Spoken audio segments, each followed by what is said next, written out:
Once we feared what looked too human, now we mourn it.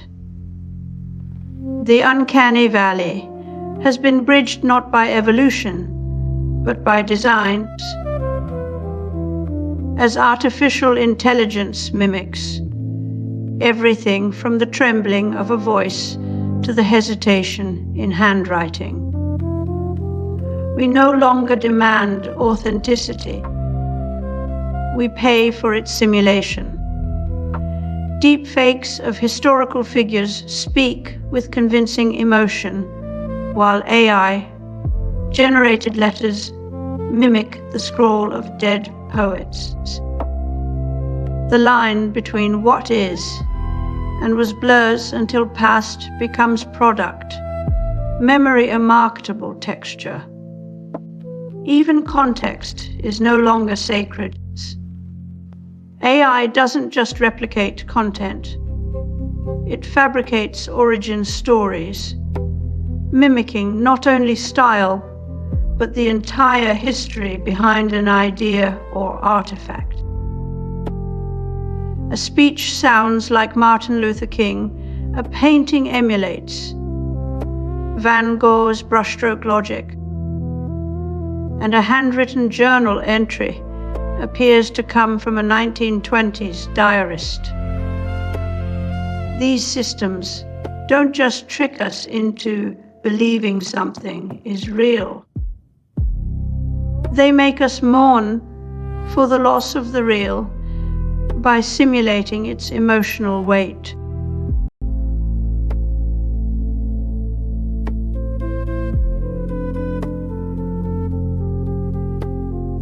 The earliest computers were not machines, but methods, mechanical ingenuity applied to mathematical rigor.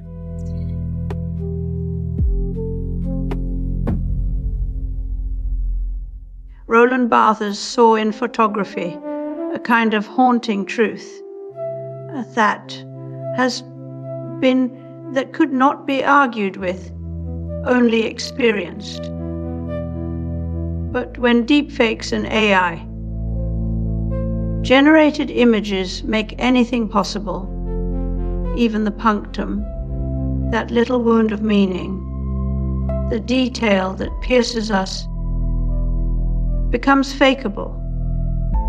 The scratch on an old photo no longer whispers about time or tragedy. It now screams authentic, for sale.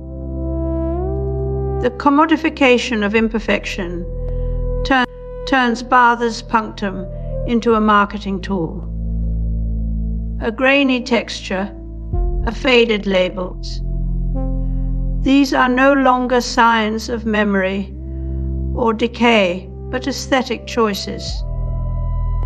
Like the first attempts to simulate human handwriting on typewriters, we now simulate history for visual pleasure. We're left in a world where nothing is original, but everything must look as if it has been. The line between evidence and fabrication collapses, not in an explosion of doubt, but in the quiet erosion of meaning itself, leaving only the illusion of depth to anchor us.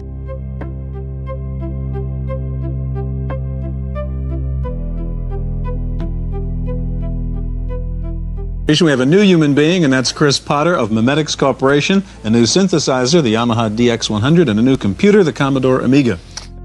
Neil Postman warned that when technology becomes our dominant language, it doesn't just shape communication, it redefines reality itself.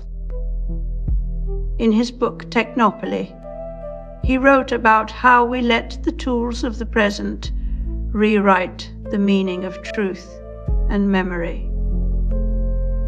Now look around. Vintage is no longer a time period. It's a service rendered by algorithms and artificial patina machines. We don't debate history, we commission it.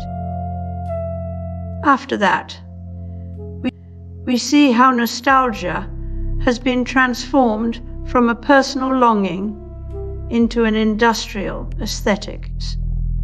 The Patina machine doesn't merely age objects, it ages ideologies. You can now buy vintage, not only in furniture, but as a brand identity. A worldview wrapped in sepia filters and cursive fonts. When the past is just another product in demand, authenticity becomes performance. The line between artifact and illusion has collapsed. We now live in a world where deep-faked eagles can go viral and politicians are generated from text prompts. If nostalgia was once about remembering what never existed, it's now about fabricating memory before it's even real.